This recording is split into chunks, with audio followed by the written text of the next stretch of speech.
Hello friends, present participle के इस video में मैंने इसके फंक्शन के बारे में चर्चा किया है। प्रेजेंट पार्टिसिपल के कई प्रकार के फंक्शंस होते हैं और अगर इसके फंक्शन को हम आसानी से समझ लेते हैं तो हमें इंग्लिश वाक्यों को बोलने में, इंग्लिश स्पीकिंग में हमें बहुत सुविधा होगी। प्रेजेंट पार्टिसिपल वर्ब की जो बेस फार्म होती है, वर्ब की जो पहली फार्म होती है, उस पहली फार्म में जब हम इंग जोड़ देते हैं तो इंग जोड़ने के बाद प्रेजेंट पार्टिसिपल बनता है।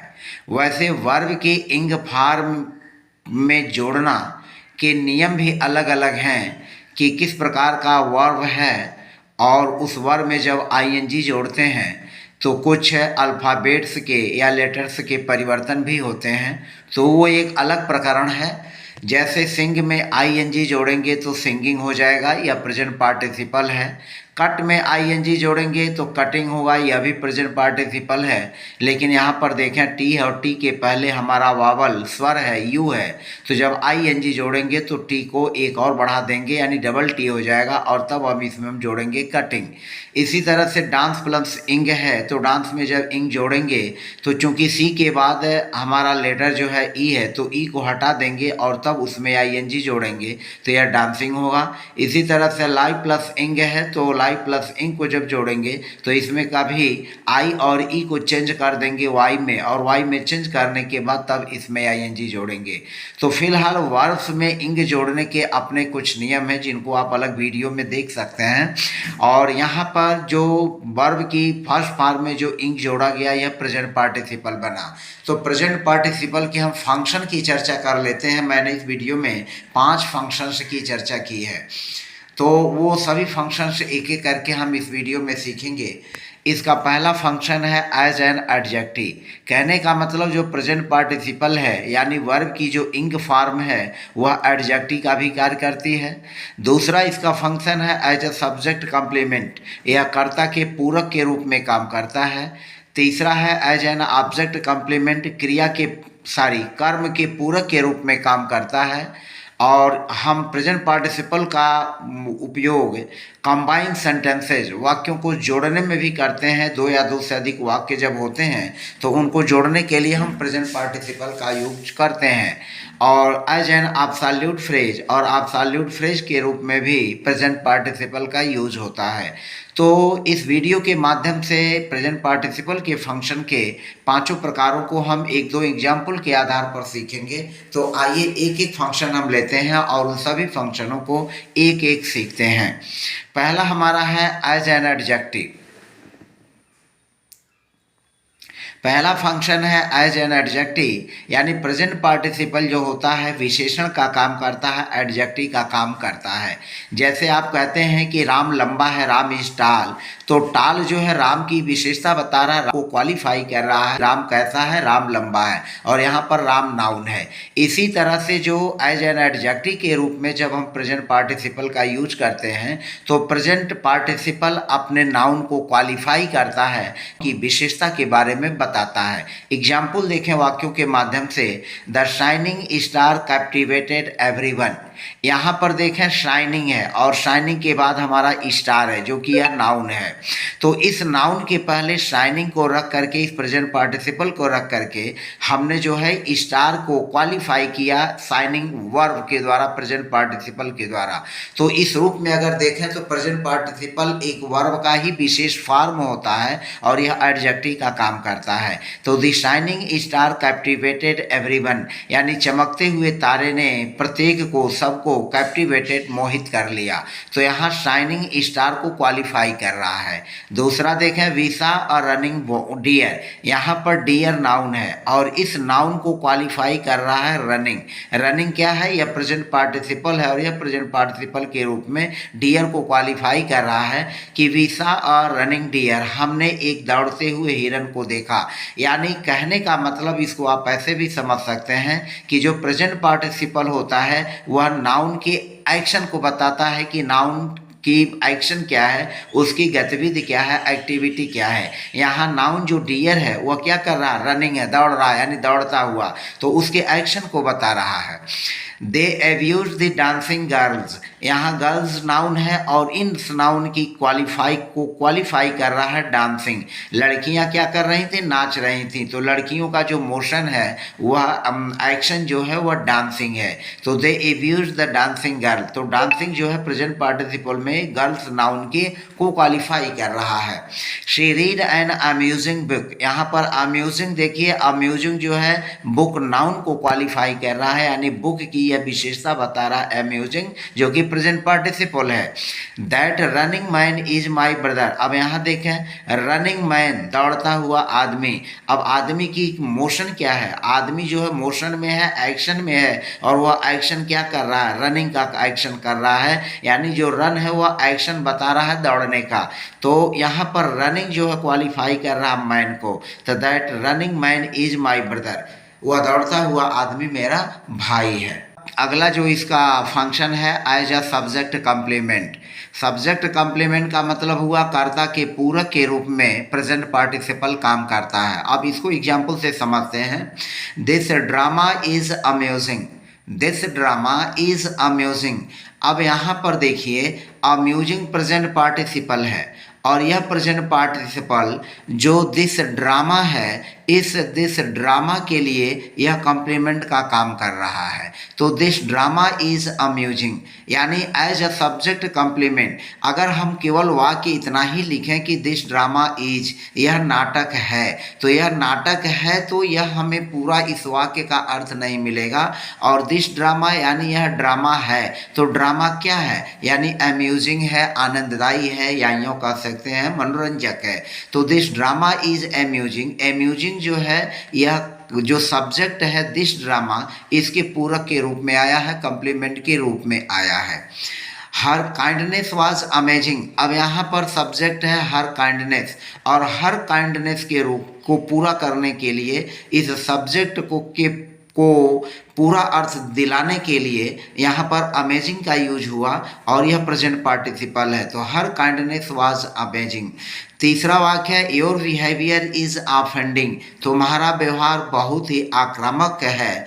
तो योर बिहेवियर यह सब्जेक्ट है, और इस सब्जेक्ट के अर्थ को पूरा करने के लिए ऑफेंडिंग का यूज हुआ, जो कि यह यहाँ पर सब्जेक्ट के कॉम्प्लीमेंट के रूप में आया हुआ है। द पैरट, तोता, केम फ्लाइंग, उड़ते हुए आया। अब यहाँ तोता के लिए जो फ्लाइंग पूरक के रूप में काम किया, हीज नोज, उसकी नाक, इज बल्जिंग, उभरी हुई है, यानी जो हीज नोज है उस सब्जेक्ट को कॉम्प्लीमेंट के रूप में बल्जिंग का यूज हुआ, तो हीज नोज इज बल्जिंग। तीसरा फंक्शन है एज एन ऑब्जेक्ट कॉम्प्लीमेंट, यानी कर्म के पूरक के रूप में। कहने का मतलब जो वाक्य में ऑब्जेक्ट आया हुआ है उस ऑब्जेक्ट को और क्लियर करने के लिए, उस ऑब्जेक्ट के बारे में और बातें बताने के लिए हम कॉम्प्लीमेंट के रूप में प्रेजेंट पार्टिसिपल का यूज़ करते हैं। जैसे यहाँ पर देखें I saw him entering the room, I subject है, सा हमारा मेन वर्ब है, और हिम यहाँ ऑब्जेक्ट है। मैंने उसे देखा, और एंटरिंग द रूम कमरे में प्रवेश करते हुए। अब यहाँ पर देखें जो ऑब्जेक्ट हिम है, इस ऑब्जेक्ट हिम को पूरी तरह से स्पष्ट करने के लिए एंटरिंग द रूम का यूज किया गया। एंटरिंग यहाँ प्रेजेंट पार्टिसिपल है। हिम क्या कर रहा है, प्रवेश कर रहा है। हिम क्या कर रहा है, प्रवेश कर रहा है कमरे में। तो हिम को और स्पष्ट करने के लिए प्रेजेंट पार्टिसिपल के रूप में यह जो है एंटरिंग का यूज हुआ। ही लेफ्ट द टैप रनिंग, ही उसने लेफ्ट छोड़ दिया, द टैप नल को, टोटी को, रनिंग चलते ही, यानी टैप को खोल दिया यानी पानी गिर रहा था, तो ही लेफ्ट द टैप रनिंग। अब यहाँ टैप जो है ऑब्जेक्ट है, इस ऑब्जेक्ट के बारे में और क्लियर करने के लिए कि टैप बंद था कि खुला था कि टूटा हुआ था कि क्या कंडीशन थी, उसके बारे में और क्वालिफाई करने के लिए रनिंग प्रेजेंट पार्टिसिपल का यूज किया गया। तो यह ऑब्जेक्ट द टैप के कॉम्प्लीमेंट के रूप में हमारा रनिंग आया हुआ है। We saw the child sobbing, हमने बच्चे को सिसकते हुए देखा, तो यहाँ पर द चाइल्ड ऑब्जेक्ट है और यह ऑब्जेक्ट द चाइल्ड बच्चा क्या कर रहा था, सॉबिंग सिसक रहा था। तो सिसकना इस बच्चे का एक तरह से एडजेक्टिव हुआ, गुण हुआ कि यह बच्चा क्या कर रहा था, सिसक रहा था। तो we saw the child sobbing, तो चाइल्ड के बारे में सॉबिंग क्लियर कर रहा है कि बच्चा सो रहा था, कि रो रहा था, कि चिल्ला रहा था, कि हंस रहा था, कि गा रहा था। बच्चा कुछ नहीं कर रहा था, उसके बारे में क्वालिफाई कर रहा है कि बच्चा सिसक रहा था, सॉब कर रहा था। तो यहाँ पर ऑब्जेक्ट के रूप में द टेप का आप कॉम्प्लीमेंट है रनिंग, द चाइल्ड का कॉम्प्लीमेंट है सॉबिंग, हिम का कॉम्प्लीमेंट है इंटरिंग द रूम। चौथा है टू कंबाइन सेंटेंसेस, वाक्यों को जोड़ने के लिए भी हम प्रेजेंट पार्टिसिपल का यूज़ करते हैं। तो कंबाइन दी सेंटेंसेज, इसमें जो मैंने एग्जाम्पल हुआ है इस बात को ध्यान में रखेंगे कि जब हम प्रेजेंट पार्टिसिपल के द्वारा वाक्यों को जोड़ते हैं तो उसके कई तरीके हैं जोड़ने के, लेकिन इस वीडियो में मैंने बहुत ही सिंपल सेंटेंसेज को लिया है। जब दो काम साथ साथ चलते हों, एक काम हुआ है उसके बाद तुरंत दूसरा काम शुरू हो जाए, तो ऐसे कंडीशन में हम प्रेजेंट पार्टिसिपल का यूज़ करते हैं। जैसे पहला वाक्य, the thief saw the mob, चोर ने भीड़ को देखा, ही रैन अवे, वह भाग गया। यानी चोर द्वारा मॉब को देखना, भीड़ को देखना और इसका फिर भाग जाना, तो देखने और भागने इन दोनों, यह दोनों काम लगभग साथ में हुए हैं। तो जो काम पहले होता है उसकी वर्ब के फर्स्ट फॉर्म में आईएनजी जोड़ करके हम प्रेजेंट पार्टिसिपल बना देते हैं। जैसे देखने का काम पहले हुआ है तो सा का फर्स्ट फॉर्म होगा सी और इसमें आईएनजी जोड़ करके इसको हम प्रेजेंट पार्टिसिपल बना देंगे। तो सेइंग द मॉब, भीड़ को देख करके, द थीफ रैन अवे, चोर भाग गया, यहाँ ही की जगह हम यूज कर लेंगे द थीफ। तो saying the mob, the thief ran away, भीड़ को देख करके भाग गया। तो सेइंग द मॉब, भीड़ को देख करके चोर भाग गया। अगला है turn to the left you will see the pond, कहने वाला कह रहा है कि बाएं मुड़ोगे और बाएं मुड़ने पर तुम्हें क्या हुआ, तुम्हें तालाब दिखाई देगा। तो यह दोनों काम साथ साथ होंगे। तो यहाँ पर जो पहला होगा मुड़ना, यह पहला हमारा एक्शन होगा और तालाब का देखना दूसरा एक्शन होगा। यानी मुड़ना और देखना दोनों लगभग साथ में ही होंगे और इनके बीच टाइम इंटरवल कम होगा, टाइम गैपिंग कम होगी। तो ऐसे कंडीशन में हम यहाँ टर्न को क्या कर लेंगे, टर्निंग कर देंगे। Turning to the left you will see the pond, तुम्हें तालाब दिखाई देगा या तुम में तालाब दिखेगा। तो टर्निंग टू द लेफ्ट इसको प्रेजेंट पार्टिसिपल में बना दिया गया क्योंकि यह पहला काम हुआ है और उसके बाद जो बाद में काम होता है उसके वाक्य को हम वैसे की वैसे लिख लेते हैं। तो turning to the left you will see the pond. तीसरा एग्जाम्पल है वेंट टू स्कूल, वह स्कूल गया। ही बिगेन टू स्टडी, उसने अध्ययन करना शुरू किया। तो पहला काम हुआ जाने का, तो जो वेंट है इसका फर्स्ट फॉर्म है गो और गो में आईएनजी जोड़ करके इसको हम बना देंगे प्रेजेंट पार्टिसिपल। तो गोइंग टू स्कूल, स्कूल जाकर, इसका हिंदी अर्थ निकलेगा वह स्कूल जाकर या स्कूल जा करके। ही बिगेन टू स्टडी, उसने अध्ययन करना शुरू किया। तो बाद के वाक्य को हम ज्यों का त्यों लिख देंगे। तो going to school, he began to study. Going का मतलब होता है जाना, गोइंग का मतलब होता है जाकर, गोइंग का मतलब होता है जाते हुए, गोइंग का मतलब है जा करके। जैसा वाक्य होता है उस वाक्य को संदर्भ परिस्थिति के अनुसार उसका हम सिचुएशन लेकर के इसको बना लेते हैं। प्रेजेंट पार्टिसिपल का पांचवा फंक्शन है as an absolute phrase, absolute phrase के रूप में। तो जो एब्सोल्यूट फ्रेज के रूप में मैंने इन तीन वाक्यों को लिया है, तो यहाँ पर देखें तीनों वाक्यों में यहाँ सब दोनों वाक्यों के जो जोड़े गए हैं ये वाक्य के कर्ता अलग अलग हैं।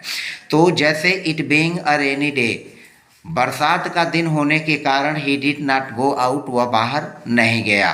तो एब्सोल्यूट फ्रेज में यह आएगा it being a rainy day, यह पूरा का पूरा हमारा एब्सोल्यूट फ्रेज है। It being a rainy day यानी मौसम कैसा था, वर्षा वाला दिन था। तो it being a rainy day he did not go out.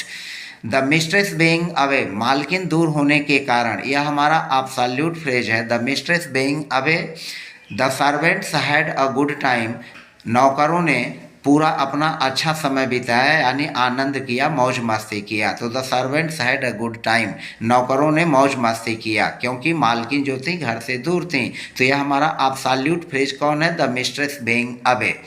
It being very hot, मौसम बहुत गर्म होने के कारण, यह एब्सोल्यूट फ्रेज है। इट बीइंग वेरी हॉट, मौसम बहुत गर्म होने के कारण। You could not attend the school, तुम विद्यालय नहीं जा सकते या तुम विद्यालय को अटेंड नहीं कर सकते, उसमें सम्मिलित नहीं हो सकते, विद्यालय नहीं जा सकते। तो it being very hot day you could not attend the school. तो it being very hot, the mistress being very away, the mistress being away, it being a rainy day, ये सभी एब्सोल्यूट फ्रेज हैं जिनका उपयोग present participle के रूप में किया गया है। यानी यहाँ जो बीइंग है यह सब एब्सोल्यूट फ्रेज के रूप में यहाँ पर उपयोग हुआ है। तो इस तरह से हमने प्रेजेंट पार्टिसिपल के इस 5 फंक्शन को इस वीडियो में स्पष्ट किया। मुझे पूरा उम्मीद है कि आपको यह वीडियो अच्छी लगी। यदि आप मेरे चैनल पर नए हैं तो प्लीज़ चैनल को सब्सक्राइब कर दीजिए और बेल आइकन को दबा दें ताकि आपको मेरे वीडियोज़ के नोटिफिकेशन आपको समय समय पर मिलते रहें। मिलते हैं नेक्स्ट वीडियो में। Bye bye.